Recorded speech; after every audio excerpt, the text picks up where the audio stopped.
अस्सलाम वालेकुम। Programme night addition में हम आपको खुशामदीद कहते हैं। नाजरीन, आज अपोजिशन के शोर शराबे, नारेबाजी और एहतजाज में पार्लियामेंट का मुश्तरका इजलास हुआ, जिससे सदर मुमलिकत डॉक्टर आरिफ अलवी ने खिताब करते हुए हुकूमत की जो 3 सालों की कारकर्दगी है इसको बयान किया। बात मुल्की मईशत से शुरू होकर बरामदात और महंगाई से लेकर मीडिया अथॉरिटी तक गई। सदर मुमलिकत ने आज क्या कुछ कहा, ज़रा सुनिए। हुकूमत की अच्छी पॉलिसियों की बदौलत पाकिस्तान की माशी कारकर्दगी दीगर ममालिक के मुकाबले में बहुत बेहतर रही। इसके बावजूद कि आप शोर मचाएं, हकीकत तस्लीम करनी पड़ेगी। पाकिस्तान की बरामदात जो 23.7 अरब से बढ़कर इस साल 25.3 अरब डॉलर तक पहुंच गई। समंदर पार सरमायाकारों का पाकिस्तानी मईशत और हुकूमत की माशी पॉलिसियों पर एतमाद यानी बिजनेस कॉन्फिडेंस इंडेक्स तकरीबन 60% बढ़ा है। नाज़रीन, सदर मुमलिकत के खिताब के बाद अपोजिशन ने एहतजाज करते हुए मुश्तरका इजलास से वॉकआउट किया, जिसके बाद इजलास की कार्रवाई मुअत्तल कर दी गई। सदर मुमलिकत ने अपनी तकरीर में बहुत सी खूबियां गिनवाई, अपनी हुकूमत के कारनामे बताए, लेकिन हकीकत यह है कि एक दिन पहले होने वाले कैंटोनमेंट बोर्ड के इलेक्शन में अवाम ने 3 साल कारकर्दगी को मानने से इनकार किया। 41 कैंटोनमेंट बोर्ड की 212 सीटों पर इलेक्शन हुए। इन इलेक्शन में PTI के 63 उम्मीदवार कामयाब हुए, जबकि मुस्लिम लीग नून ने 59 नशिस्तें अपने नाम की और आज़ाद उम्मीदवारों ने 52 नशिस्तें अपने नाम की, जबकि पीपल्स पार्टी के 17 उम्मीदवार, MQM के 10, जमाते इस्लामी के 7, ANP के 2 उम्मीदवार जीतने में कामयाब हुए। सिर्फ अगर पंजाब की बात करें, पंजाब में 51 सीटें नून लीग हासिल करने में कामयाब रही। हुकूमती पार्टी सिर्फ 28 सीटें यहाँ पर जीत सकी और आज़ाद उम्मीदवारों ने 32 सीटें अपने नाम की, जिसका मतलब ये हुआ कि कहीं ना कहीं हुकूमती जो वोटर रहा है 2018 में, उसका जो वोट है वो आज डिवाइड हो रहा है। अगर वो नून लीग पर एतमाद नहीं कर रहा तो उनका वोट जा रहा है आज़ाद उम्मीदवारों की तरफ। लाहौर जो मुस्लिम लीग का गढ़ समझा जाता था, वो एक बार फिर से वाकई मुस्लिम लीग नून का ही गढ़ साबित हुआ, जहां 19 वार्ड्स में से 15 मुस्लिम लीग नून अपने नाम ये सीटें करने में कामयाब हुई है। क्या मतलब इसका लिया जाए कि आने वाले जो इंतखाबात हैं, क्या वो नून लीग उसमें एक उभरती हुई जमात नज़र आ रही है? ये समझा जाए कि अवाम का एक बार फिर से मुस्लिम लीग नून पर जो एतमाद है वो बढ़ रहा है। मैं बात करूंगी, इसके साथ साथ आज मीडिया का जो एहतजाज हुआ इस पर भी बात करनी है। हुकूमत का जो रवैया है मीडिया के साथ, इस पर भी मुझे बात करनी है। मुझे सबसे पहले ज्वाइन कर रहे हैं मुस्लिम लीग नून के रहनुमा मोहम्मद ज़ुबैर साहब। अस्सलाम वालेकुम। बहुत बहुत शुक्रिया ज़ुबैर साहब आपका। ज़ुबैर साहब, आज जो एहतजाज हो रहा है, जो वॉकआउट आप लोगों ने किया, सहाफ़ियों के साथ इज़हार यकजहती किया, सहाफ़ियों की आवाज़ में आवाज़ मिलाई पूरी अपोजिशन ने एक साथ मिलकर, इस पर तो मैं आपसे बाद में बात करती हूँ। लेकिन जिन कैंटोनमेंट बोर्ड के इलेक्शंस हुए हैं, मुस्लिम लीग नून कितनी पुरुमीद है कि आने वाले इंतखाबात भी आप लोग अपने नाम करने में कामयाब होंगे, स्पेशली लाहौर जो है, जो आप लोगों का हमेशा गढ़ रहा है? जी देखें, जो कल इलेक्शन के रिजल्ट्स आए हैं, तो आप ये कह सकती हैं कि 3 साल के बाद अगर हमें सबसे ज़्यादा उम्मीद नज़र आई है तो कल के इलेक्शन के बाद नज़र आई है। ये पाकिस्तान की सियासत या इलेक्टोरल सियासत में बिल्कुल एक बात वाज़ेह है कि इस्लामाबाद में अपनी हुकूमत बनाने के लिए आपको पंजाब ही से जाना पड़ता है, क्योंकि सबसे ज़्यादा नशिस्तें जो हैं वो पंजाब से होती हैं। तो अगर आप ओवरवेलमिंगली जीते हैं तो फिर उसका मतलब ये होता है कि आपके लिए उतनी आसानियां पैदा हो जाती हैं।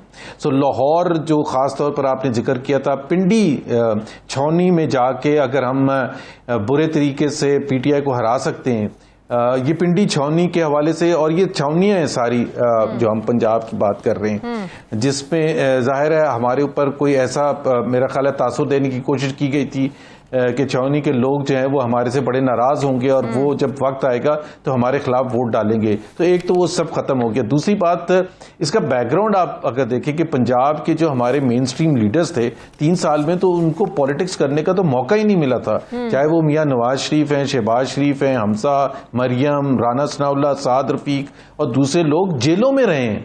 सो एक वो तो एक कतई नजर दूसरी बहस है कि वो सही थे या गलत थे, but the fact of the matter is कि वो रेफरेंसेस भुगत रहे थे, पेशियां भुगत रहे थे, जेलों में थे, और एक नॉर्मल पॉलिटिकल प्रोसेस एक पॉलिटिकल पार्टी को जो चाहिए होता है तो वो भी मौका नहीं मिला था।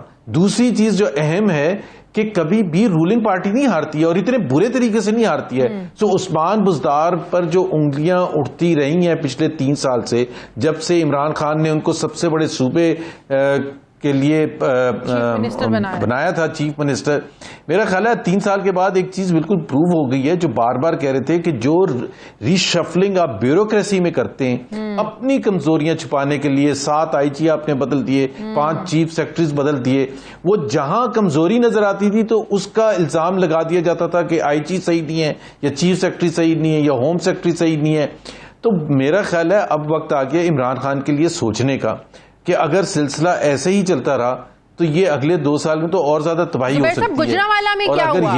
तो टिकटें देने में गलती हुई, अच्छे आप लोग टिकट लोग नहीं मिल सके टिकट्स देने के लिए, गुजरांवाला में क्यों आप लोगों को शिकस्त हुई सर? जी, दो चीजें। एक तो ये है कि बावजूद इसके कि जो हमने ओवरऑल अपनी स्ट्रेंथ शो किया है कि वहां कमजोरियां भी हमारी हैं और हमें भी देखने की जरूरत है। गुजरांवाला हमेशा से नून लीग का गढ़ रहा है। तकरीबन 1988 से लेके 2018 के इलेक्शन तक हम स्वीप करते रहे गुजरांवाला। तो ये हमारे लिए फिक्र की बात है कि गुजरांवाला में क्या हुआ। देखें, ये टिकटों का बहाना तो नहीं हम कर सकते, वो तो फिर कहेंगे कि जी वो पीटीआई कहेगी कि हमने टिकट नहीं सही लाहौर में दिए थे इसलिए हम हार गए। तो टिकट का हो या जो भी इश्यूज हो वो तो आपको इंटरनली सॉल्व करना पड़ता है। वजूहात तो हमेशा होती हैं। हम समझते हैं कि एक तो, और ये जो तीसरी चीज मैं कह रहा था कि जो शाजिया जो पिछले इतने अरसे से एक चला आ रहा था कि 2 बयानियां हैं और जिसमें हकीकत भी थी कि कंफ्यूजन थी पार्टी वर्कर्स में, तो एक चीज बिल्कुल खुल के सामने आ गई है कि जो पार्टी वर्कर्स हैं, सपोर्टर्स हैं, उनमें कोई कंफ्यूजन नहीं है। वो पीएमएलएन के लीडरशिप को चाहते हैं कि जी वो अपने आपस में जो भी अगर कंफ्यूजन है उसको दूर करें, लेकिन वो खड़े नून लीग के साथ ही हैं, कोई हट के नहीं गया। सो हम तो we are more than satisfied. Maryam Nawaz ने भी कह दिया कि अगर नवाज शरीफ साहब जो हैं, अगर पार्टी जो है शहबाज शरीफ को वज़ीर आज़म नामजद करती है तो वो साथ हैं, इससे एक और कन्फ्यूजन दूर होगी।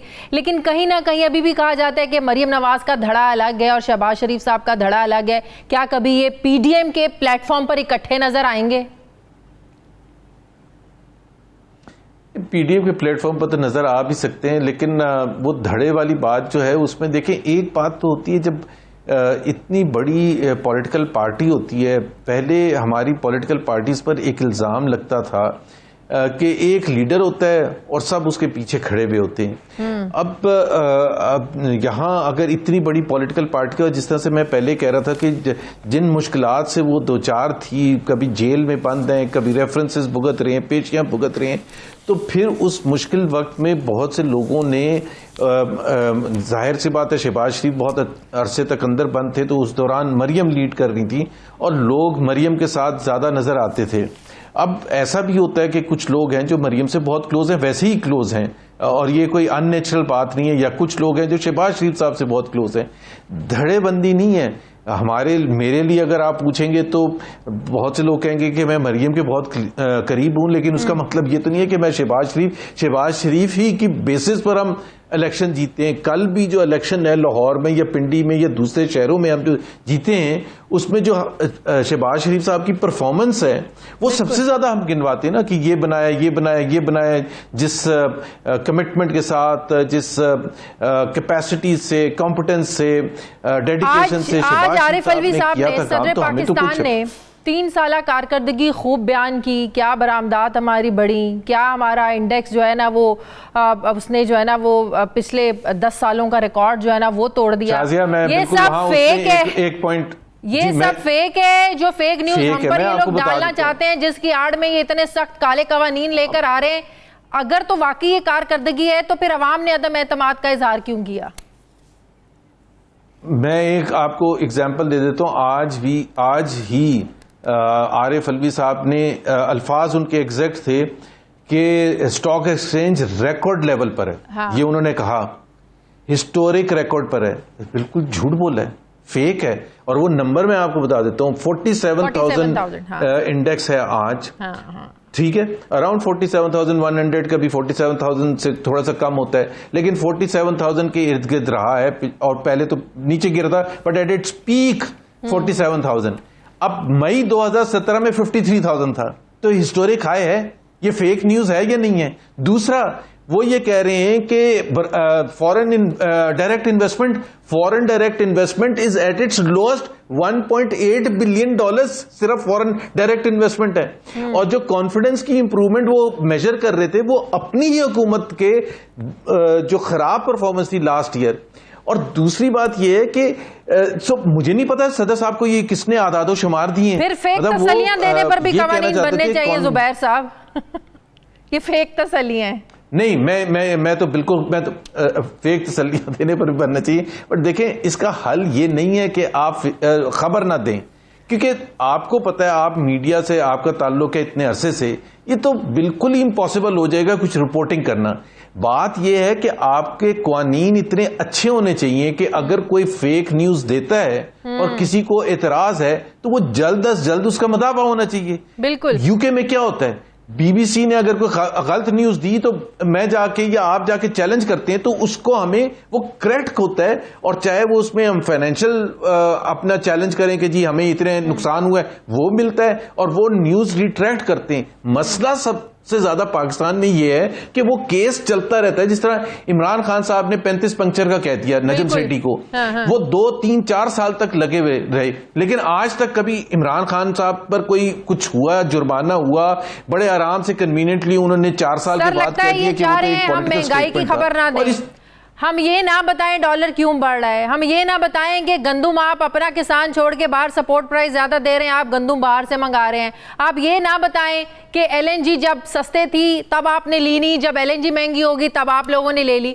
मतलब कहने का ये है कि सर ये तो फेक न्यूज नहीं है, तो सर ये तो वाकई सहाफियों का गला घोंटने और मुंह बंद करने के मुतरादिफ है कि आप अपने सोर्स तो नहीं बताया जाता। सर ठीक है, अगर आपने उसको साबित भी करना है, आप तो हाई कोर्ट के दरवाजे भी बंद कर रहे हैं हम लोगों के लिए, हम तो कहीं जाके अपील भी नहीं कर सकते। शाजिया, जिस तरह एक मईशत के हवाले से जब आदादो शुमार होते हैं या जब कोई एनालिसिस होती है, तो मईशत जो है वो एग्जैक्ट साइंस नहीं है, कोई एग्जैक्ट फॉर्मूला नहीं होता। अगर कोई कहता है कि जी डॉलर रुपए बहुत महंगा हो गया, तो उसके दूसरी तरफ ओपिनियन भी हो सकता है कि उसका वो अच्छी बात है, कोई कहेगा ये खराब बात है। तो ये फेक न्यूज कैसे हो सकती है कि जी कोई एनालिसिस कर रहा है कि हमारी एक्सपोर्ट करंट अकाउंट डेफिसिट जो है वो नेगेटिव हो गया।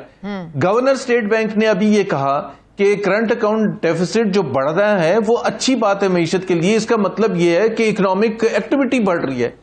अब अगर उसी तनाजुर में देखा जाए कि प्राइम मिनिस्टर साहब ने पिछले साल पार्लियामेंट में खड़े होकर कहा कि एक ही इंडिकेटर होता है जिससे बेहतरी पता चलती है कि करंट अकाउंट कितना सरप्लस में, अब ये तो बिल्कुल मुतजाद बयान आते हैं। तो इसका मतलब है एक कोई फेक न्यूज दे रहा था, दोनों सही कह रहे थे, दोनों की इंटरप्रिटेशन थी, और उसको चैलेंज किया जा सकता है, उसको डिबेट करते हैं, उसको डिस्कस करते हैं।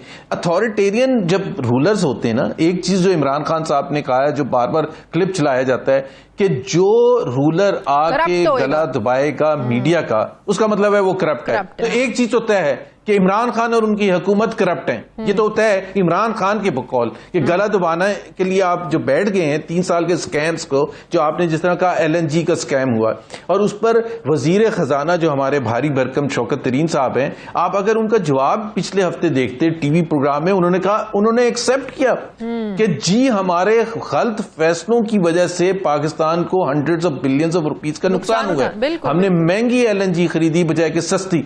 लेकिन उन्होंने उसका रीजन ये दिया कि अगर हम जल्दी फैसला करते तो हमें डर था नैब का, कि नैब कहता कि आपको कैसे पता था कि आगे जाके प्राइस बढ़ेगी। अब अगर फाइनेंस मिनिस्टर किसी मुल्क के ये मान लें कि नैब के डर और खौफ से वो गलत फैसले कर रहे हैं, और जिसका नुकसान डायरेक्टली पाकिस्तान के अवाम को हो रहा है। सर मुझे एक चीज का जवाब दे जी। आपको याद होगा तहरीक इंसाफ का धरना, तहरीक इंसाफ का जो एक स्ट्रगलिंग पीरियड था, मीडिया उनके शाना बशाना रहा, धरने की कवरेज 24 घंटों की मैराथन जो है ना वो कवरेज चल रही है। उस वक्त मीडिया प्यारा था इमरान खान का, तहरीक इंसाफ था का। उस वक्त कहीं ना कहीं नहीं बल्कि बड़ी हकीकत है, सब जानते हैं उस वक्त मीडिया से नाराज रहती थी नून लीग। आज अगर आप हमारे शाना बशाना खड़े हैं, यू नेवर नो, कल को आप लोग आ जाते हैं इक़्तिदार में, क्या कल आप लोग भी ऐसे आंखें फेर लेंगे? हम लोग किस पर एतबार करें? यही तहरीक इंसाफ थी, यही इमरान खान थे कि मुझे इक़्तिदार में लाने का, मुझे इक़्तिदार में लाने का, तहरीक इंसाफ को इक़्तिदार में लाने का जो सबसे बड़ा क्रेडिट है वो मीडिया को जाता है। सर हम किसको अपने साथ सिंसियर समझे कि हमारी आवाज में कौन आवाज में लाकर चल रहा है? सर हम आवाज देखें, बड़ा क्लियर है। आपने धरने का जिक्र किया, आपने 3-4 साल इमरान खान की जद्दोजहद का जिक्र किया, 2000 धरने आपको याद है? खाली कुर्सियां भी जब होती थी तो अब मीडिया लाइव दिखाता था, बिल्कुल लाइव दिखाता था ना, वो फैसलाबाद जाते थे पूरा मीडिया पहुंच जाता था, वो लाहौर जाते थे, कहीं जाते थे, वो जो मर्जी बोलते थे। कई दफा तो रात के 12-1 बजे तकरीर कर रहे होते थे, लाइव चल रही होती थी, और वो ऐसे ऐसे इल्जामात लगाते थे। मैं आपको सिर्फ एक बता दूं कि 200 बिलियन $200 बिलियन बाहर ये इन्होंने भेजा है जरदारीज ने और शरीफ ने, और मैं वादा करता हूं, अल्लाह को गवाह बना के वादा करता हूं कि मैं वापस लेके आऊंगा।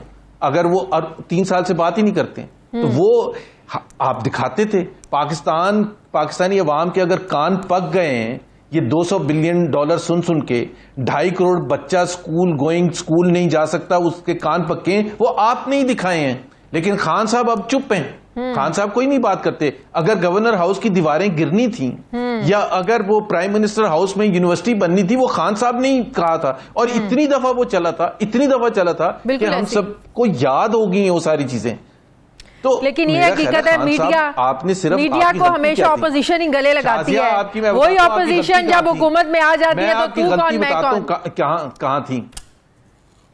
मैं आपको बताता हूं आपकी गलती क्या थी। जब इतनी बड़ी मूवमेंट चल रही हो, जिस तरह खान साहब उभर के आए थे पाकिस्तानी पॉलिटिकल सीन पर, तो किसी ने बैठ के उनके माइंडसेट को एनालाइज किया था कि वो अथॉरिटेरियन ही थे हमेशा से। वो कप्तान थे पाकिस्तान क्रिकेट टीम के, पाकिस्तान की तारीख में कोई इतना अथॉरिटेरियन कप्तान नहीं था। सिलेक्शन कमेटी अगर कोई सिलेक्ट करती थी और खान साहब को नहीं पसंद होता था तो वो सिलेक्शन कमेटी को फारिग होना होता था।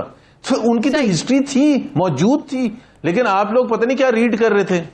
बिल्कुल सही। अब देखते हैं कि कल को अगर आप लोग इक़्तिदार में आते हैं, कल आप लोग हमारे साथ क्या सलूक करते हैं। बहुत बहुत शुक्रिया। मुस्लिम लीग सीनियर रहनुमा मोहम्मद जुबैर साहब मेरे साथ थे। मुझे ब्रेक लेनी है नाज़रीन, वापस आते हैं एक छोटे से वक्फे के बाद।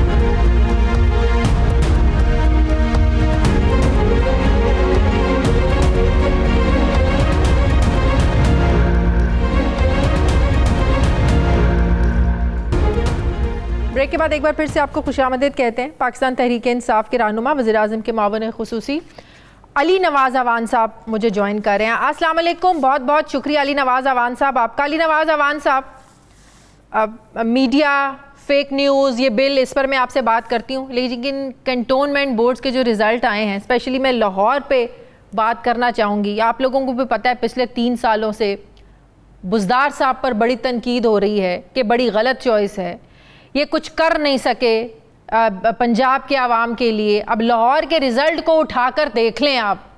मुस्लिम लीग नून की मकबूलियत कल भी थी, मुस्लिम लीग नून की मकबूलियत आज भी है। क्या इससे ये साबित नहीं हो जाता कि बुज़दार साहब डिलीवर करने में नाकाम है? अच्छा, इससे पहले सियालकोट का इलेक्शन हुआ था, वो भी स्ट्रॉन्ग होल्ड कहलाता है नून लीग। उससे पहले आज़ाद कश्मीर के इलेक्शंस हुए थे और उसके अंदर 12 सीट्स ऐसी होती हैं जिसके इलेक्शन पाकिस्तान के अंदर होते हैं, जिसमें जम्मू और उसकी वैली की सीटें होती हैं। वो भी लाहौर के अंदर भी हुए और सियालकोट के अंदर भी हुए। उनके रिजल्ट भी आपके सामने, सियालकोट का रिजल्ट भी आपके सामने। और अभी ओवरऑल आप पूरा रिजल्ट देखें तो 63 सीट्स तहरीक इंसाफ ने जीती हैं। हमारे टोटल 55 लोग इंडिपेंडेंट जीते हैं, जिसमें से 27 वो लोग हैं जिनको तहरीक इंसाफ, वो जो इंटरनल जो मसाइल होते हैं, वो जिनको टिकट नहीं मिला वो खड़े हो गया, वो इलेक्शन जीत गया। और उसके बाद लाहौर नून लीग का स्ट्रॉन्ग होल्ड रहा है। इसमें कोई दो राय नहीं है सर। 19 और 3 में बड़ा फर्क है। 2018 का रिजल्ट भी उठा के देख लें, उस 2018 का रिजल्ट भी उठा के देख लें कि उसमें भी आप देख लें कि नून लीग ने अच्छी खासी सीट, आप इवन 2008 का रिजल्ट उठा के देख लें जब वो एकदम जो बाहर गए हुए थे, सेल्फ एग्जाइल टाइप चीज में गए हुए थे, उससे लाहौर उनको सपोर्ट करता है और उसका रिजल्ट अभी भी आपके सामने। इसमें ये कहां से आ गया? मैं तो आपको ओवरऑल पिक्चर देख रहा हूँ। आजाद कश्मीर की 10 सीटें जिसका इलेक्शन पूरे पाकिस्तान में, कश्मीर देख लें, जीबी देख लें, जीबी के इलेक्शन हो, आजाद कश्मीर के इलेक्शन हो, सर ये तो बड़ी ऑब्वियस सी बात होती है सर कि जो मरकज में बैठा होता है वो तो बड़ी ऑब्वियस सी बात है। सियालकोट का इलेक्शन, डस्का का इलेक्शन हम हारे हैं तो वो ऑब्वियस नहीं होता, डस्का का सियालकोट का इलेक्शन हम जीत जाए वो ऑब्वियस बात होती है। इस तरह नहीं होता। देखिए, आप एक पलड़े में हर चीज नहीं डाल सकते, आपने उसको देखना है, लॉजिकली उसको देखना है, आपने देखना है उसकी प्रॉन्स एंड कॉन्स देखने हैं और उसके बाद उसका देखना है। जो सीट अभी सियालकोट में वो हारे हैं वो कभी भी वो नहीं हारे हुए थे, इस दफा वो हार गए। इट मींस बुज़दार ने डिलीवर किया सियालकोट के अंदर। हम जो सीटें हमें आपको आजाद कश्मीर के इलेक्शन जो पाकिस्तान पंजाब के अंदर हुई हैं, लाहौर में, तो इसका मतलब है लाहौर के अवाम के लिए पीटीआई ने कोई ऐसी तब्दीली नहीं करी कि वो जो मुस्लिम लीग नून का गढ़ था वो तहरीक इंसाफ के वोट में बदल जाए? ये तो फिर माने आहिस्ता आहिस्ता चेंज हो रहा है। मुकाबला वहां सख्त हुआ है, टर्न आउट थोड़ा कम था, पर इंशाल्लाह ताला मेन इलेक्शंस तक आप देखेंगे रिजल्ट चेंज होंगे। चलें, ठीक है, अब थोड़ा सा आगे बढ़ते हैं। पाकिस्तान की पार्लिमानी तारीख में पहला मौका था, आज सहाफियों के लिए गैलरी बंद थी। सहाफियों का एहतजाज एक बड़ी तहरीक की सूरत इख्तियार करता जा रहा है। वो इमरान खान साहब जो ये कहा करते थे कि जो करप्ट हुकूमत होगी वो मीडिया का मुंह बंद करेगी, कोई बेवकूफ़ी होगा जो आज के दौर में सोशल मीडिया को कंट्रोल करेगा। फ्री मीडिया के बगैर तो पीटीआई आगे बढ़ ही नहीं सकती थी। यही मीडिया था जिसकी वजह से तहरीक इंसाफ इक़्तिदार में है। ये मैं बात नहीं कर रही, ये वो बातें हैं जो प्राइम मिनिस्टर इमरान खान माजी में कर चुके हैं। तो सर कौन आज हुकूमत करप्ट है क्या? ये तो आप कहते थे ना कि जो मीडिया का मुंह बंद करने की कोशिश करेंगे वो करप्ट होंगे। सर आज क्या हो रहा है? अच्छा, मुझे क्या मीडिया फेक न्यूज का सहारा लेके अपना काम करता है? हम तो ये कह ही नहीं रहे मीडिया का, आप कह रही हैं। हमने तो बात क्या की है? दो बड़ी चीजें हैं जिस पर डिस्कशन होनी चाहिए, अच्छी बात है आप कर रही हैं। सबसे पहली बात यह है कि फेक न्यूज नहीं होनी चाहिए। आप अगर कहती होनी चाहिए तो मुझे बता दें और हम कह देंगे कि क्यों जी हमने मीडिया का मुंह बंद कर दिया है। और बंद क्यों किया? कि हमने उनको मना किया कि आप फेक न्यूज नहीं चलाएंगे। और दूसरा, जो वर्कर्स हैं 6-6 महीने, 7-7 महीने, 8-8 महीने जिनको तनख्वाहें नहीं मिलती, जिनके कॉन्ट्रैक्ट साइन नहीं किए जाते, उनको बस टाइम बाउंड उनको रखा जाता है, तो क्या उनका राइट नहीं है वो कंप्लेन कर सके? उनका राइट नहीं है उनको वो तनख्वाहें मिले? ये दो बड़ी चीजें हैं। एक पीएमडीए है और उसके नीचे मीडिया कंप्लेंट कमीशन है। आपको कमीशन से मसला हो सकता है, आपका राइट है, वो सिविल कोर्ट के पास है, वो आपको सुनेगा। पहले कमीशन, उसके बाद आपके पास ट्रिब्यूनल है, उसके बाद आपके पास सुप्रीम कोर्ट है। What's wrong? अगर आप ठीक है, आपके पास कोई इस तरह की चीज नहीं है, कोई फेक न्यूज आज हमारे पास एक सोर्स से अगर खबर आ जाती है, कल तहरीक इंसाफ उस पर यू-टर्न ले लेती है, आप उसको फेक न्यूज का नाम देके आप तो 10 करोड़ का जुर्माना कर देंगे। करना चाहिए। हम तो ये कह रहे हैं शाजिया, हम ये कह रहे हैं कि प्राइम मिनिस्टर चाइना लैंड करते हैं और पाकिस्तान के 2 लीडिंग न्यूज़पेपर्स ने ये खबर लगाई होती है कि पाकिस्तान सीपैक से पुल करने जा रहा है और चाइना के प्रेसिडेंट कहते हैं आप इसलिए आए पाकिस्तान से। दूसरी तरफ आप प्राइम मिनिस्टर की तीसरी दफा तलाक करा देते हैं। उसके बाद आप कहते हैं जो आज एक लड़की अफगानिस्तान एम्बेसडर की, आपने उसका अगवा बना देते हैं, दूसरी साइड की पिक्चर ही नहीं दिखाते और पूरी पाकिस्तान की बदनामी होती है। और बाद में पता चलता है वो लड़की पूरे उसके साथ वो अपने विल के साथ मूव कर रही होती है, विल के साथ टैक्सीज चेंज कर रही होती है और उसके बाद वो यहाँ से सर फेक न्यूज इसको कौन सपोर्ट कर रहा है? मुझे उस साफी का नाम बता दें, इसके ऊपर मुझे उस एंकर का उस साफी का नाम बता दें जो फेक न्यूज को सपोर्ट कर रहा है। फेक न्यूज को तो कोई सपोर्ट कर ही नहीं रहा सर। तो फिर अगर फेक न्यूज को कोई सपोर्ट नहीं कर रहा तो फिर मसला ही खत्म हो गया। फिर मीडिया का मुंह बंद करने वाली बात आज एहतजाज की नौबत क्यों पहुंची? स्टेक होल्डर से बात की आप लोगों ने, फेक न्यूज, यही तो मैं कह रहा हूं। मुझे एक बात बताएं ना, क्या हुआ है, मुझे एक बात बताएं, क्या हुआ है? साफी अपने सोर्स से खबर देता है, एक साफी अपने सोर्स से खबर देता है, ठीक है, सोर्स उसने डिस्क्लोज तो नहीं करना, ठीक है, बिल्कुल नहीं। कल को हुकूमत अपना फैसला अगर बदल लेती है, ऐसे होता है ना, ऐसे होता है। आप लोग तो उसको फेक न्यूज का नाम देकर उस बेचारे पर तो 10 करोड़ का आप लोगों ने तो जुर्माना डाल दिया। यू टर्न आप लोगों का हुआ, भुगतना हमें पड़ गया। ये क्या बात हुई? फिर दूसरी बात, अच्छा अब ठीक है, सुन ले। फिर दूसरी बात ये कि आप लोग एक ट्राइब्यूनल बनना है, उसने फैसला देना है। मैं तो जाके लाहौर हाई कोर्ट में तो आप लोगों ने मेरे पैरों में तो बेड़ियां बांधी, मैं तो वहां तक जा ही नहीं सकती। सर ये कैसा कानून है? इसका जवाब दे मुझे। अच्छा, थैंक यू वेरी मच, बड़ी जबरदस्त बातें हैं, अच्छी बात है आपने इसके रिलेटेड बात की। आपकी सारी बात में जो सबसे आखिर में ट्रिब्यूनल वाली बात की, ये जो कमीशन बनेगा ये पहले आपको सुनेगा और उस बंदे एग्रीड पार्टी का जिसने कंप्लेन किया है उसको भी सुनेगा, उसके ऊपर फैसला देगा। उसके ऊपर एक नया ट्रिब्यूनल बन रहा है, justice Lahore high court justice के लेवल का बंदा उसके ऊपर अपॉइंट होगा, 12 रुकनी होगा, उसमें स्टेक होल्डर्स का शेयर होगा, वो उसको सुनेगा और उसके बाद दोबारा अपील का राइट है सुप्रीम कोर्ट के ऊपर, आप फिर जा सकते हैं। इसमें मुझे बताएंगे क्या गलत चीज है? और दूसरी तरफ जो आप बात कर रही हैं कि आप एक खबर आती सोर्स के जरिए, बिल्कुल आप चलाएं, आप एक खबर चला देते हैं, लेट्स सपोज कि ABC बंदे की तलाक हो गई है, हम ये नहीं कह रहे आप बिल्कुल चलाएं, पर भाई जो सोर्स है हम ये नहीं कह रहे आप उसे डिस्क्लोज करें, पर वो उस खबर पे वो कोई निकाहनामा पेश करेगा, कोई तस्वीरें पेश करेगा, कोई गवाह लेके आएगा। ये तो नहीं होगा कि सोर्स ये कहेगा कि अली अमान के साथ ये हो गया और आप चलाने लगे। सर जब इस मुल्क में अदालतें मौजूद हैं, आप उस बंदे को, सर जब इस मुल्क में अदालतें मौजूद हैं, आप अदालत क्यों नहीं जा सकते? नहीं है, उसके पास कुछ नहीं है, वो कुछ नहीं बोल सकता। सर पूरी दुनिया में खबरें बाउंस होती हैं, क्या बात कर रहे हैं आप? सर पूरी दुनिया में खबरें बाउंस होती हैं, तरदीद चलाई जाती है सर, उसको फेक न्यूज का नाम देकर 10-10 करोड़ के जुर्माने नहीं डाल दिए जाते। मुझे किसी एक मुल्क की मिसाल दे दें जब तरदीद चलती है उसको फेक न्यूज का नाम नहीं दिया जाता। अच्छा अब जरा सुनिएगा मेरी बात, अब जरा शादी इसी तरह हौसले से सुनिएगा जी। इंग्लैंड के अंदर हमारे 2 न्यूज चैनल्स हैं, उसने एक न्यूज चैनल ने एक दूसरे न्यूज चैनल के बारे में खबर दी, उन्होंने उसको सू किया, आपको पता वो चैनल वहां बंद हो गया, उसको प्लेंटी पे करनी पड़ी। आप क्या समझते लाइबल, आप चला के मेरे साथ जो आपने किया हुआ है, जो किसी के साथ आपने किया हुआ है, आप उसे माफी हो जाएगी आपको, आप लोग दूसरे बंदे के साथ वो कर लेंगे, उससे भी माफी मांग लेंगे, आपको कहीं ना कहीं तो रिस्पॉन्सिबल ठहरना है ना। अच्छा चले, आप बिल्कुल जराए की तरह आप अपना जराए बिल्कुल ये डिस्क्लोज ना करें, पर आप उस खबर के ऊपर तो खड़े हो ना। अब ये कह रहे हैं मैंने जराए पे खबर चलाई, खबर बाउंस हो गई, जो जब हुकूमत यू टर्न ले फिर हुकूमत भी अपने इक़दामात पर खड़ी रहे ना, उसका जो अपना स्टैंडर्ड सारे खत्म हो गए, कोई इशू नहीं, मैंने तरदीद कर दी। IMF जाना है, मीडिया ने खबर दे दी, आप लोग शुरू से यही कहते थे IMF नहीं जाना, मीडिया ने खबर दे दी, आप लोग चले गए, फिर अपनी भी बात पे खड़े रहे आप लोग, हमने यूटर्न आप लोग ले, हमें आप लोग कहते हैं हम खबर गलत दे रहे हैं। जब हमारी हुकूमत नहीं आई थी हम कहते थे हमने नहीं जाना, और हमने उसकी पूरी कोशिश की। हमारी उस वक्त की हुकूमत और इस वक्त की ऑपोजिशन है वो पहली दफा से कह रही थी कि हम जिस तरह के हालात छोड़ के गए आपको IMF जाना पड़ेगा, और जब हम गए हमने बताया हम गए। इसमें कौन सी, आप मुझे ये बताएं ना, जो मैंने आपको पहली फेक न्यूज बताई कि अब प्राइम मिनिस्टर पहुंचते हैं चाइना, इंटरनेशनल एक टूर होता है प्राइम मिनिस्टर का, वो कहते हैं आप CPEC पुल करने आए हैं, वो कहते हैं आपको किसने ये कहा, क्या आप 2 लीडिंग न्यूज़पेपर्स ये स्टोरीज दे रहे हैं? सर जुर्माने हर जाने, सर पेनल्टी होती है, सर सजाएं मुझे बताएं कहाँ होती है, सर कैद कहाँ होती है, मुझे वो उस मुल्क का भी नाम बता दें।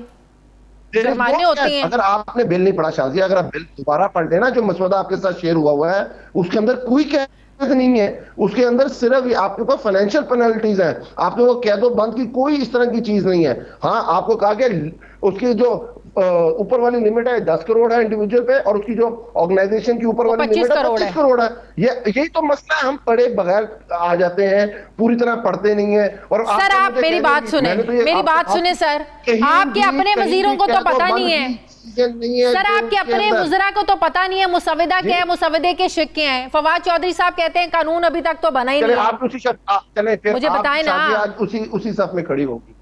नहीं आप मुझे ये बताएं ना, एक तरफ आप लोग कहते हैं कि कानून बना नहीं है, दूसरी तरफ कहते हैं कि हम स्टेक होल्डर्स को जो है ना वो बुलाकर बात करने की हम लोगों ने कोशिश की। आप मुझे बताएं जो साफी है, किन किन लोगों के साथ आपने मिलकर बैठकर बात करने की कोशिश की है? चलिए ये भी बता दें। ये हमारे पाकिस्तान में ना हमारी ये गुलामाना सोच है, हम उस गुलामाना सोच से निकल नहीं पाते ना। हम जब कहते हैं ना खान साहब 9/11 के बाद से कह रहे हैं कि ये जंग हमारी नहीं थी, ये जंग फौजी हल नहीं है इसका, तो लोग हमारा मजाक उड़ाते थे। आज सारी दुनिया उसके ऊपर आ गई है। जब कोविड आया ना तो पूरी दुनिया से अलग स्टैंड लिया हमने। कोविड हमने रिस्ट्रिक्शंस लगाई, हमने स्मार्ट लॉकडाउन की तरफ गए, सारी दुनिया ने हमें कॉपी किया, पर हमारी गुलामाना सोच है। हम ये सोच ही नहीं सके कि कोई हुकूमत आएगी वो कंसेप्चुअल पेपर अपने लोगों के साथ शेयर करेगी, स्टेक होल्डर्स के साथ, वो कोई ड्राफ्ट शेयर करेगी और लोगों को कहेगी आए हमारे साथ बैठे। सर अगर आपने मिलकर, मेरी बात सुन लेना, अब मेरी भी बात सुन लेना, इस एहतजाज की नौबत आई क्यों? अगर स्टेक होल्डर्स के साथ मिल बैठकर मुशावरत तक बात पहुंची होती ना, तो इस एहतजाज की नौबत आती ना सर। आपको भी पता है शाजिया, और मुझे भी बहुत अच्छी तरह पता है, ये एहतजाज मीडिया वर्कर्स अपने विल से नहीं कर रहे हैं। ये बात तो मैं पहले क्लियर कर चुकी हूं सर, कि हमारा मीडिया का हमेशा ऑपोजिशन ने साथ दिया है। जब हुकूमत में चले जाते हैं तो जो है ना वो आंखें माथे पे रख लेते हैं, फिर तू कौन मैं कौन। क्यों ले रही शादी? नहीं सर, पर्सनल की बात नहीं है। आप मुझसे डिबेट करें, आप मुझसे बात करें कि ये चीज गलत है, इसको ठीक करें। आप सर मैं वही तो बात कर रही हूँ, इस तरह का रोल प्ले कर रही हैं जो मैं आपसे एक्सपेक्ट नहीं कर रहा। मैं ये कह रहा हूं एक 20 पॉइंट्स आपके साथ शेयर हुए हैं। हाँ। आप कंसेप्चुअल पेपर आप बताएं मुझे उसमें कि क्या गलत, आप उस पर डिबेट करें, हेल्दी डिबेट करें। यही तो बात है आपको सर, हम यही तो बात कर रहे हैं कि इस पर डिबेट होनी चाहिए। हमारे साथ आके बैठे, बिल्कुल नहीं चाहते। हम सर कौन नहीं बैठना चाहता, नहीं होनी चाहिए। हम ये कहते हैं फेक न्यूज नहीं होनी चाहिए। अगर कोई इदारा, कोई चाहे टीवी चैनल हो, कोई सोशल मीडिया हो या प्रिंट हो, कोई अपनी सोर्स के थ्रू खबर चलाना चाहता है, बिल्कुल चलाए, पर जो खबर चला रहा है उसके ऊपर खड़ा हो, उसके बाद उसके सबूत हो। हम ये कह रहे हैं ये नहीं हो सकता आप किसी को किसी की इज्जत हवा में उछाल दें। और आप देखें, आप मेरे तरफ, आप हर इदारे का कोड ऑफ कंडक्ट होता है, आपका कोड ऑफ कंडक्ट क्यों नहीं है? कोड ऑफ कंडक्ट अगर है तो उसके ऊपर इंप्लीमेंटेशन क्यों नहीं होती है? क्यों फेक न्यूज चलाई जाती हैं? क्यों लोगों की टोपियां उछाली जाती हैं? क्यों लोगों की इज्जत उछाली जाती है? और उसके बाद वन लाइनर तरदीद। आप देखें, जजा और सजा अगर हमारे लिए है, जजा और सजा जुडिशरी के लिए, जजा और सजा बाकी इदारों के लिए, तो व्हाई नॉट ऑन मीडिया? हम तो ये कह रहे हैं जो अच्छा काम करे वो आगे आए।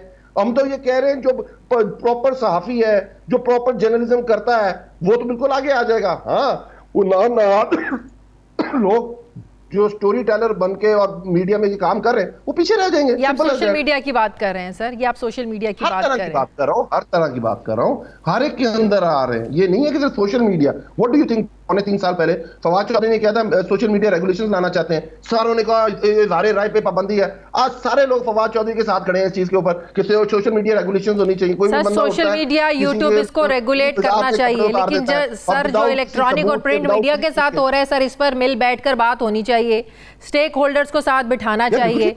बिल्कुल आपके तवज्जुह से मैं सबको एक दफा दोबारा इनवाइट करता हूँ, सारे स्टेक होल्डर्स को। देखिए दो चीजें हैं, एक पीएमडीए और PDM Pakistan media development authority है, और उसके नीचे एक कमीशन है, मीडिया कंप्लेंट कमीशन। ये दो चीजें मेन। इसके ऊपर आके आपको समझ आती है कोई बात गलत है, आप फेक न्यूज के साथ खड़ी हैं तो हम बता दें, हम आपको बताएंगे हम फेक न्यूज के साथ नहीं खड़े। आप साफियों के साथ नहीं खड़ी कि उनको 6-6 महीने तनख्वाहें नहीं मिलनी चाहिए, आप कहते हैं ठीक होता है इनको नहीं मिलनी चाहिए, हम कहेंगे नहीं, हम उनके साथ खड़े, उनको तनख्वाहें बिल्कुल मिलनी चाहिए, उनको कॉन्ट्रैक्ट उनके साइन होने चाहिए, टाइम बाउंड होना चाहिए। ये चीजें हम आपको समझाएंगे इस चीज के ऊपर। और कहीं हमें फील हुआ, बहुत शुक्रिया। वज़ीर आज़म के मुआविन खुसूसी तहरीक के रहनुमा अली नवाज अवान साहब मेरे साथ थे। मुझे ब्रेक लेनी है नाज़रीन, वापस आते हैं एक छोटे से वक्फे के बाद।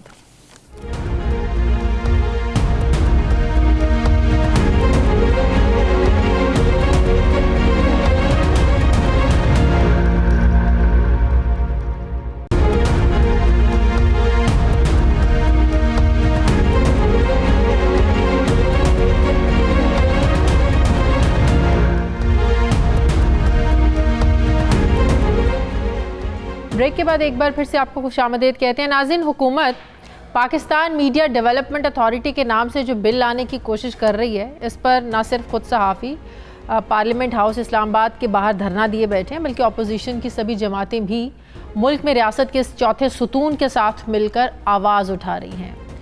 माजी में अगर हम इमरान खान साहब की बात करें तो माजी में इमरान खान साहब मीडिया के हुकूक के लिए बावाज़े बुलंद ये कहा करते थे कि जो करप्ट हुकूमत होगी वही मीडिया का मुंह बंद करेगी, कोई बेवकूफ़ी होगा जो इस दौर में सोशल मीडिया को कंट्रोल करेगा।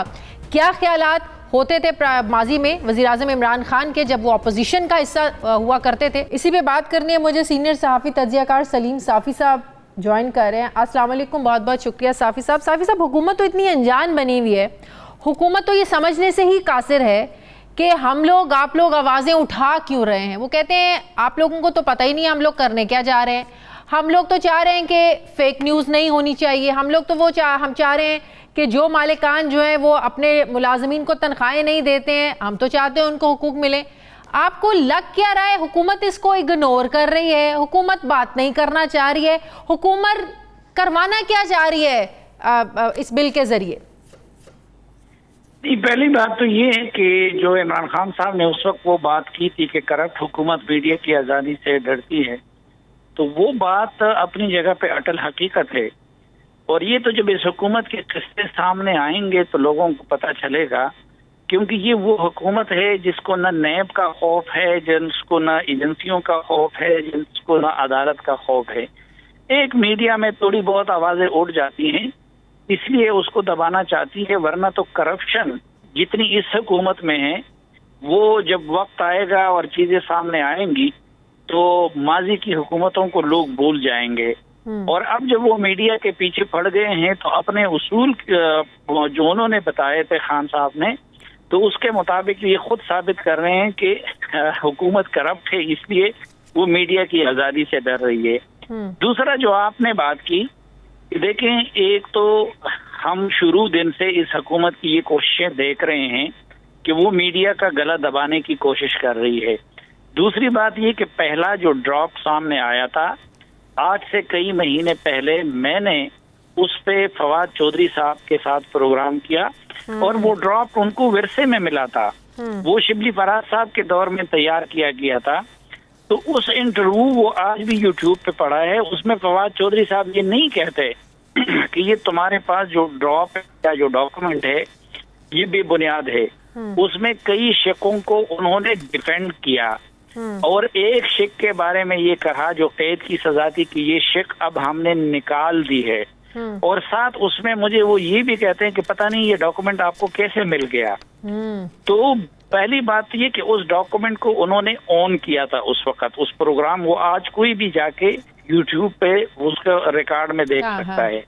फिर ये कि उसके बाद हुकूमत कह रही है कि हम बिल ला रहे हैं, हम बिल ये कर रहे हैं, लेकिन उसका मुसव्वदा ना तो ऑफिशियली ना मीडिया ऑर्गेनाइजेशन के साथ शेयर किया जा रहा है, ना स्टैंडिंग कमेटी में सर, न स्टैंडिंग कमेटी में लाया जा रहा है। और रोजाना जो है वो हुकूमत के तर्जुमान और वो वजीर आजम जो मीडिया की बरकत से यहाँ तक पहुंचे हैं, जिसको मीडिया ने यहाँ तक पहुंचाया है, तो वो ये बात कर रहे हैं। अब जहाँ तक फेक न्यूज का ताल्लुक है, तो फेक न्यूज तो सबसे ज्यादा ये वजीर आजम और उनकी टीम के लोग फैला रहे हैं। मसलन ये किसने कहा था कि जी मुझसे अमेरिकियों ने अड्डे मांगे और मैंने उनको कहा कि एब्सोल्युटली नॉट, और अगले दिन उनके नेशनल सिक्योरिटी एडवाइजर ने कह दिया कि अमेरिकियों ने तो अड्डे मांगे ही नहीं है। फिर बाद और जिम्मेदार लोगों ने कह दिया कि जी हमसे तो किसी ने मांगे ही नहीं है और ना हमने जो है एब्सोल्युटली नॉट कहा है। तो फेक न्यूज तो रोजाना इस हुकूमत के हाथ से सबसे ज्यादा। ये उस रोज जो इलेक्शन कमिश्नर पे एक वजीर ने इल्जाम लगा दिया कि उसने पैसे पकड़े हैं, तो वो साबित कर लें। तो मैं तो आज अगर फेक न्यूज का इलाज निकालना है तो आसान तरीका ये है कि कानून बना दे कि जितने भी हतक इज्जत के केसेस हैं, वो सलीम साफी पे हो, वो तलत हुसैन पे हो, वो शहबाज शरीफ पे हो, वो इमरान खान पे हो, उसका फैसला वो महीने के अंदर अंदर होना चाहिए। तो फेक न्यूज का तरीका उसी तरीके से खत्म हो सकता है। और फिर अगर वर्कर्स के हक की बात कर रहे हैं तो ये लोग अपने एड्स को, अपने डिक्लेरेशन को, अपने एनओसीज को मशरूत कर ले वर्कर के हुकूक तक, सबसे ज्यादा हम सपोर्ट करने वाले होंगे। बिल्कुल बिल्कुल सही।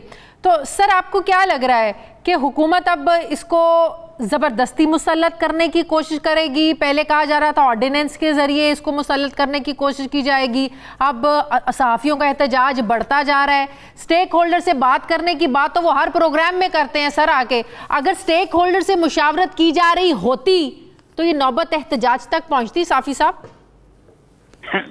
देखिए, एक तो ये है कि अगर तो मालिकान का मामला होता ना, तो पहले तो मुझे ये बताइए कि इस हुकूमत ने जितने टीवी मालिकान को वजीर मुशीर बनाया है, ये माजी के किसी हुकूमत ने बनाया था? अच्छा, फिर एक वजीर के जो एक मुशीर के टेलीविजन को चेयरमैन नेब को ब्लैकमेल करने के लिए किसने इस्तेमाल किया? वो इन्होंने किया था। जो मैदान में निकले हैं वो तो वर्कर निकले हैं। हाँ। तो क्या ये वर्कर भी इतने बेवकूफ हैं? और मैं तो कहता हूँ कि हम सब एंकर्स को और इन लोगों को, इन वर्कर्स का, PFUJ का, RIUJ का इनका मशकूर होना चाहिए और इनका ताबेदार रहना चाहिए, क्योंकि आज़ादी भी ज्यादा हम इंजॉय करते हैं और अगर पाबंदी लगती है तो उसका भी सबसे ज्यादा नुकसान हमको होता है। बिल्कुल। लेकिन जंग के लिए वो लोग मैदान में निकल आए, वो वर्कर निकल आया, बिल्कुल बिल्कुल, वो सामने आ गया। तो अगर ऐसी बात होती वर्कर के हकूक की, तो क्या वो पागल हो गए हैं? बेचारे पहले से इस हुकूमत ने इतने बेरोजगार कर दिए। और सबसे बड़ी बात यह है कि देखें, ये लोग हमें कह रहे हैं कि जी हाइब्रिड वॉर है और फिफ्थ जनरेशन वॉर है। आज अगर जी इन मौजूआत पे कि जी पाकिस्तान पे ये हमला हो रहा है 2003, 4, 5 इस वक्त जो है हम जैसे तालिब इल्म उस पर दर्जनों आर्टिकल लिख चुके हैं, लेकिन उसका हथियार क्या है? उसका हथियार टैंक नहीं है, उसका हथियार जो है वो बंदूक नहीं है, उसका हथियार पाकिस्तान का दिफा अगर आप करना चाहेंगे तो वो इंडियन मीडिया के मुकाबले में या अमेरिकी मीडिया के मुकाबले में पाकिस्तानी मीडिया करेगा। बिल्कुल। तो इंडियन मीडिया और अमेरिकी मीडिया पहले से साइज के लिहाज से, वसाइल के लिहाज से, आजादी के लिहाज से वो हमसे 1000 गुना आगे है। सही। तो आप इस वक्त फिर इस हथियार को मजबूत करें अगर पाकिस्तान की बका की जंग लड़ना चाहते हैं। और हाइब्रिड वॉर में अब मजबूती क्या है?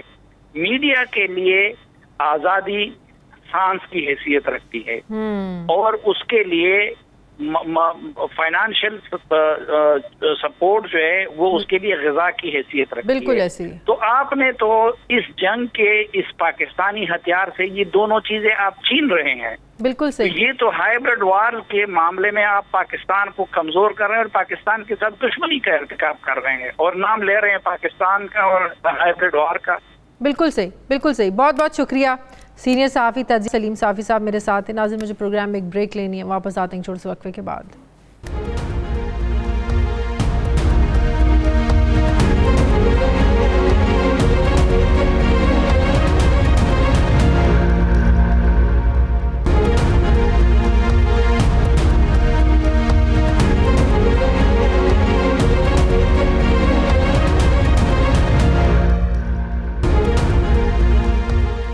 ब्रेक के बाद एक बार फिर से आपको खुशामदीद कहते हैं। नाज़रीन, मकबूजा कश्मीर में 8226 इज्तमाई कब्रें मिली हैं। ये अफराद की इज्तमाई कब्रें हैं जिन्हें भारतीय फोर्सेस ने बेदर्दी से कत्ल करके मट्टी में दफना दिया। यहाँ सिर्फ मासूम कश्मीरियों को ही नहीं दफनाया गया बल्कि पूरी इंसानियत को दफनाया गया। इंसानी हुकूक के दावेदार सारी आलमी तंजीमों को यहाँ दफनाया गया।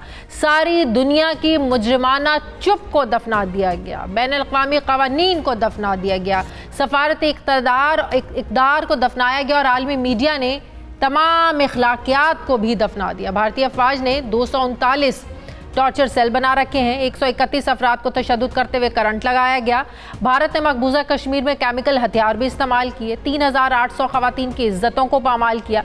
ये सब बातें पाकिस्तान ने एक डोजियर यानी एक दस्तावेज की सूरत में सारी दुनिया के सामने रखी हैं। 2014 से अब तक भारतीय फोर्सेस की तरफ से पायलट गन के इस्तेमाल से 15,000 अफराद जख्मी और नाबीना हुए। पाकिस्तान की तरफ से दिए गए डोजियर में बताया गया है कि भारत दाइश के 5 तरबियती कैंप्स चला रहा है। ये डोजियर पाकिस्तानी वजीर खारजा ने कौमी सलामती के मुशीर डॉक्टर मोईद यूसुफ के साथ बैठकर एक प्रेस कॉन्फ्रेंस में पेश किया है।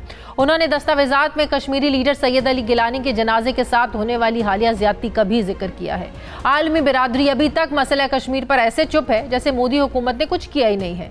क्या यह खामोशी इस चुप के साथ मिलती नहीं जो 20 साल पहले अमेरिका के अफगानिस्तान पर हमला करते वक्त सामने आई थी? और आज अमेरिका की अपनी ही रिपोर्ट में अफगानिस्तान या पाकिस्तान का कोई जिक्र ही नहीं है। लेकिन इस जंग का जो सारा खमियाजा भुगता है ये इन्हीं दो ममालिक ने, पाकिस्तान और अफगानिस्तान ने भुगता है। 9/11 वाक़े से मुतालिक की जाने वाली FBI की एक तहकीकात में एक अहम इंकशाफात मंजर-ए-आम पर आए हैं। ताहम अवाम के दबाव के बावजूद साबिक अमरीकी सदूर George W. Bush, Barack Obama और डोनाल्ड ट्रंप ने नेशनल सिक्योरिटी को वजूहात बताकर इस रिपोर्ट को दबाने की कोशिश की गई। मगर मौजूदा अमरीकी सदर जो बाइडन ने इन दस्तावेजात को सामने लाकर कुछ हक़ाइक़ से पर्दा उठाया है। मैं बात करूंगी, मुझे ज्वाइन कर रहे हैं दिफाई तज्ज़ियाकार जनरल रिटायर्ड नईम खालिद लोधी साहब। अस्सलाम वालेकुम, बहुत बहुत शुक्रिया जनरल साहब आपका। जनरल साहब, सबसे पहले तो ये बताइएगा कि कश्मीर पर पाकिस्तान की तरफ से जो डोजियर दिया गया है, कोई ये नई बातें नहीं हैं जो डोजियर में सामने लाई गई हैं, पूरी दुनिया के सामने रखी गई हैं। सर, इसका कोई असर होगा?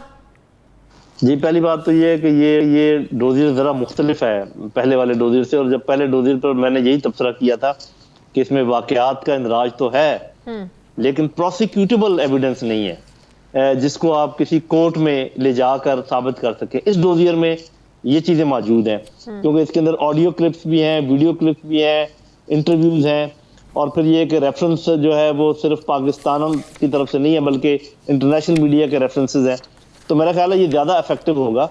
लेकिन एक बात जो मैं तवातर के साथ लगातार कह रहा हूँ और दोबारा कहूँगा, एक तो इसमें ये फ़र्क है कि ये डिप्लोमेसी से निकल कर लॉफेयर की तरफ गया है। लॉफेयर हम बार बार कह रहे थे कि हम लॉफेयर का सही इस्तेमाल नहीं कर रहे, तो ये तो एक आप समझे कि अचीवमेंट है कि डिप्लोमेसी अलोन अभी नहीं है, अभी लॉफेयर भी साथ है। लेकिन बात यह है कि जब हम इर्द गिर्द नज़र दौड़ाते हैं तो हमें देख लेना चाहिए कि जो कौमें अपना फ्रीडम हासिल करती हैं या जो उनकी मदद की जाती है, फिर वो कैसे कौन से और मुहर्रिकात होते हैं जिसकी वजह से लोगों को आज़ादी मिलती है, कौमें अपनी आज़ादी हासिल करती हैं। तो वो हमें ध्यान में रखना पड़ेगा। जैसे दो बातें बिल्कुल क्लियर हैं कि हिंदुस्तान ने कभी पाकिस्तान से बातचीत नहीं की जब तक उसको तकलीफ ना हुई हो। ये आप 1948 की देख लें जंग, जब ये लोग बढ़ रहे थे श्रीनगर की तरफ, 65 देख लें, जब भी बाद में भी जब मुशर्रफ साहब के ज़माने में बातचीत पर ये जब भी आमादा हुए, उस वक्त आमादा हुए जब कोई तकलीफ पहुंच रही थी। तो अब सारी तकलीफें तो कश्मीरी बर्दाश्त कर रहे हैं, उनको तो कोई तकलीफ नहीं है, इसलिए वो कभी हमसे बात नहीं करेंगे। एक बात। दूसरी बात यह है कि कभी भी हिंदुस्तान और पाकिस्तान आपस में अपना कोई मसला हल नहीं कर पाए, हमेशा थर्ड पार्टी की जरूरत रही है, चाहे वो सिंताज का मुआहदा हो या कुछ भी हो। ये दो फैक्ट हैं हिस्ट्री के।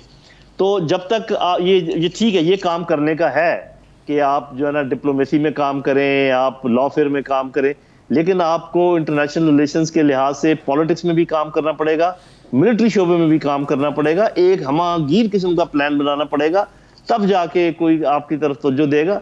वरना वो बहुत बड़ा मुल्क है, हम कंपैरेटिवली छोटा मुल्क है, वहां पर लोगों के बहुत ज्यादा मफादात हैं, तो ये इतनी आसानी से दुनिया की तवज्जो मबजूल नहीं कराई जा सकती। बहरहाल ये वाला फोल्डर ऐसा है कि इसको इंटरनेशनल कोर्ट ऑफ जस्टिस में ले जाया जा सकता है, ह्यूमैनिटेरियन ग्राउंड्स के ऊपर और जगहों पे ले जाया जा सकता है। जी सही। सर, अब जब अमेरिका अफगानिस्तान से निकल गया, तालिबान की हुकूमत बन गई, अब ऐसे में 9/11 के मौके पर वो चीज़ें सामने लेकर आना, वो दस्तावेज़ात सामने लेकर आना, उन हक़ाइक़ से पर्दा उठाना जो 20 सालों में लोग पूछते रहे, आपके अपने अवाम पूछते रहे, आज जब पता चलता है कि पाकिस्तान अफगानिस्तान इनका कोई ताल्लुक ही नहीं था, लेकिन इन 20 सालों में भुगता भी इन दो ममालिक ने है। तो सर, क्या समझा जाए, इन 20 सालों में होता क्या रहा? जी देखें, बात यह है कि अगर बुनियादी जो इंटरेस्ट होते हैं मुल्कों के, उनके ऊपर नज़र हो तो मेरा ख्याल कभी भी आप अपने अंदाज़ों में गलत नहीं जा सकते।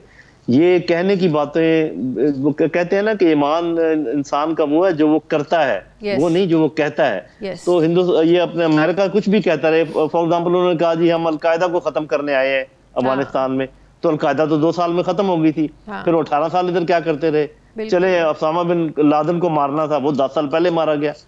तो मेरी बहन आप भी जानती हैं, हम भी जानते हैं, आपके नाज़रीन भी जानते हैं कि जब इराक में गए, ये कोई आप समझें कि कोई बाई चांस है कि सारे इस्लामिक मुल्क मलिया मेट हो गए। जब हम सीरिया को देखते हैं, जब हम यमन को देखते हैं, जब हम इजिप्ट को देखते हैं, जब हम लिबिया को देखते हैं, इराक को देखते हैं, अफगानिस्तान को देखते हैं, ईरान को देखते हैं, पाकिस्तान की हालत देख ले, तो ये हमारी लीडरशिप को समझने की बात है कि it is not by chance कि एवरीथिंग इज हैपनिंग टू अस।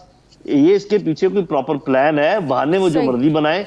जब तक हम ये बात नहीं समझेंगे कि उनके इंटरेस्ट क्या हैं और हमें अपना दिफा कैसे करना है, तो ये झूठ और तूफान तो चलता रहेगा। अभी अब साफी साहब से बात कर रही थी, ठीक है वो डिफेंड कर रहे हैं अपने आप को, मैं दुरुस्त मानता हूँ उस बात को भी, लेकिन मीडिया जो कुछ कर रहा है दुनिया के साथ, वो भी तो आपके सामने और हमारे सामने भी है। बिल्कुल सही। बहुत बहुत शुक्रिया दिफाई तजिया का जनरल एडिटर खालिद लोधी साहब मेरे साथ। नाज़रीन, मेरे प्रोग्राम का वक्त खत्म हो गया। फीडबैक ज़रूर दीजिएगा, अपना ख्याल रखिएगा, मुझे इजाज़त दीजिए, अल्लाह हाफ़िज़।